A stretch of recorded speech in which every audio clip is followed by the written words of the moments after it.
Saudara dan saudari terkasih, Injil kita hari ini diambil dari Injil Lukas bab 6 ayat 39 sampai 42. Yesus mengatakan pula suatu perumpamaan kepada mereka. Dapatkah orang buta menuntun orang buta? Bukankah keduanya akan jatuh ke dalam lubang? Seorang murid tidak lebih daripada gurunya, tetapi barang siapa yang telah tamat pelajarannya akan sama dengan gurunya. Mengapakah engkau melihat selumbar di dalam mata saudaramu, sedangkan balok di dalam matamu sendiri tidak engkau ketahui? Bagaimanakah engkau dapat berkata kepada saudaramu, "Saudara, biarlah aku mengeluarkan selumbar yang ada di dalam matamu," padahal balok yang di dalam matamu tidak engkau lihat? Hai orang munafik, keluarkanlah dahulu balok dari matamu, maka engkau akan melihat dengan jelas untuk mengeluarkan selumbar itu dari mata saudaramu. Berbahagialah orang yang mendengarkan sabda Tuhan dan tekun melaksanakannya.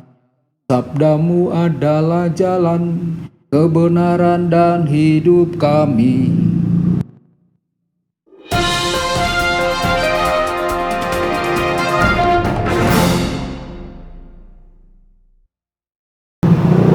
Saudara dan saudari terkasih dimanapun Anda berada, jumpa lagi dengan saya Romo Tedens dalam saluran Warta Kabar Sukacita.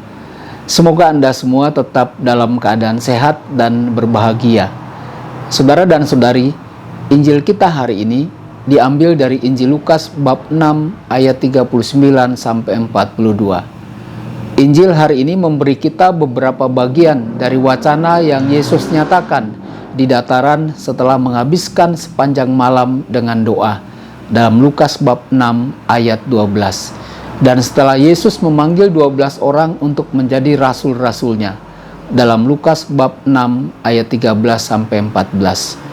Banyak perkataan dalam perikop ini yang telah dikatakan pada kesempatan lain, tetapi Lukas mencontoh Matius, menempatkan mereka bersama-sama dalam khotbah ini di dataran. Ayat 39, perumpamaan tentang orang buta yang membimbing orang buta lainnya. Yesus mengisahkan sebuah perumpamaan kepada para murid. Dapatkah seorang buta membimbing orang buta lainnya? Apakah keduanya tidak akan jatuh ke dalam lubang? Hal ini sama dengan apa yang dikatakan dalam Injil Matius bab 23. Celakalah kamu, hai pemimpin-pemimpin buta. Dalam konteks Injil Lukas, apa yang dikatakan Yesus ditujukan kepada para animator masyarakat yang menganggap diri mereka sebagai tuan kebenaran, lebih unggul dari orang lain, dan karena itu mereka adalah pemandu yang buta. Ayat 40, murid dan guru.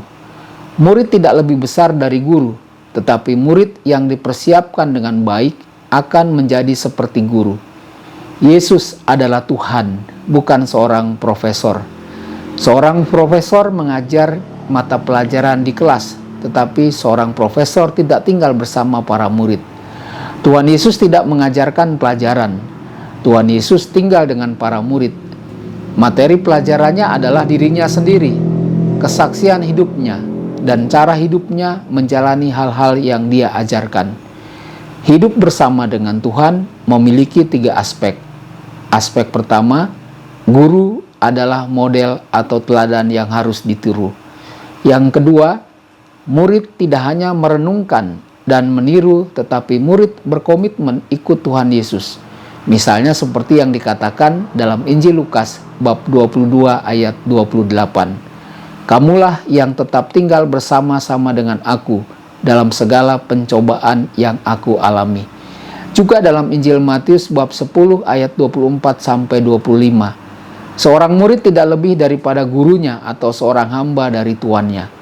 Cukuplah bagi seorang murid jika ia menjadi sama seperti gurunya, dan bagi seorang hamba jika ia menjadi sama seperti tuannya. Dan juga dalam kematiannya seperti yang dikatakan dalam Injil Yohanes bab 11 ayat 16. Marilah kita pergi juga untuk bersama-sama dengan dia. Aspek yang ketiga, murid tidak hanya meniru, murid tidak hanya berkomitmen, tetapi murid juga mengidentifikasikan dirinya dengan Yesus. Aku hidup, tetapi bukan lagi aku yang hidup, tetapi Kristus yang hidup di dalam diriku. Dalam Galatia bab 2 ayat 20. Lalu ayat 41 sampai 42. Serpihan di mata saudara. Mengapa Anda mengamati serpihan di mata saudara Anda dan tidak pernah melihat balok besar di mata Anda sendiri? Bagaimana Anda bisa berkata kepada saudaramu, "Saudara, biarlah aku mengambil serpihan itu di matamu," ketika kamu tidak dapat melihat balok besar dalam dirimu sendiri? Ini adalah orang munafik. Keluarkan balok besar dari mata Anda sendiri terlebih dulu, dan kemudian Anda akan melihat dengan cukup jelas untuk mengambil serpihan di mata saudaramu. Keterbukaan total terhadap orang lain dengan menganggap mereka sebagai saudara akan muncul dalam diri kita hanya ketika kita mampu berhubungan dengan Allah dengan kepercayaan penuh sebagai anak-anaknya.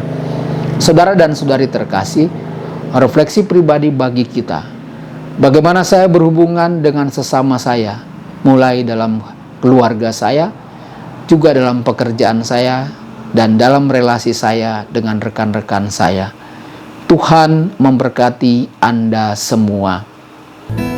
Sabda Allah adalah kebenaran. Sabda Allah adalah kehidupan. Mari kita mencintainya, mari kita menghayatinya. Ya Tuhan yang ku muliakan, sabdamu angkat resahku.